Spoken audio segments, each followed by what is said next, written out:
Now here's something very exciting you'll see around in May. This is the May bug, also known or better known as the cockchafer beetle.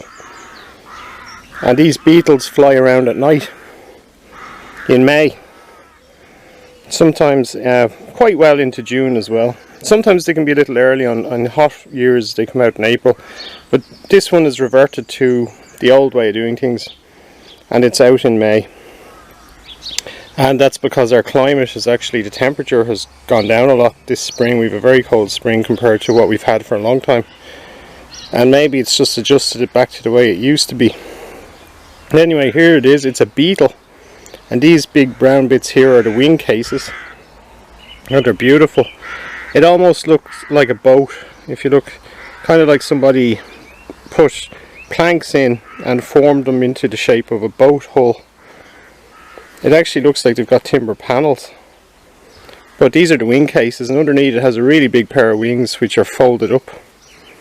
Now, it's very sleepy. They don't like to be out in the day. And they fly about, they hatch out, and those white grubs you sometimes dig up under dandelions, those big ones, those are actually the larvae. And I think they live 2 years under the ground.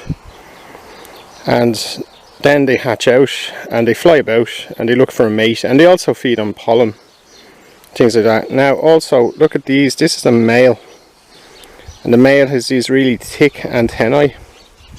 See, really club shaped. They're actually feathery looking when you have a look at them when they open out.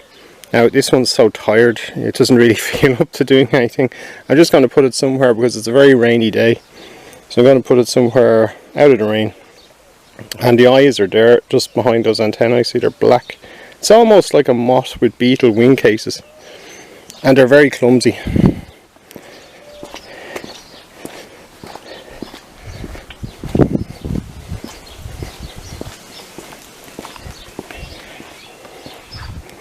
Now at the back you can see that thing. It's funny, it's on the male and the female, and this one is definitely a male by those antennae. But they have these, they're kind of like an ovipositor, and I think they kind of are an ovipositor.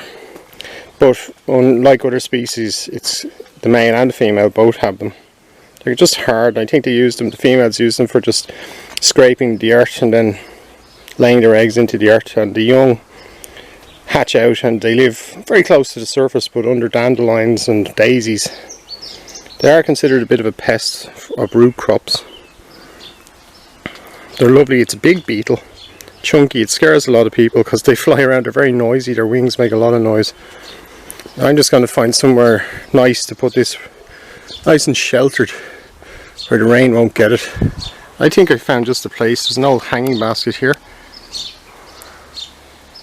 and there he goes, off up onto it. It's nice and dry here. We're to get a bit of rain, but later on when it gets dark he'll fly off, and he's got little hooks, if you look carefully, on his feet, so that they actually attach to almost everything. It's a lovely beetle, very handsome. And later on I'll hear the really noisy sound of it blundering around, and they come to light, so it'll probably smash into the window again or into my head if I'm standing too near the back door light. So keep an eye out for that. That's the May bug, the cockchafer beetle, and you usually don't just see one on a night. On a warm night you'll see loads of them, but maybe the rain will keep them down at the moment.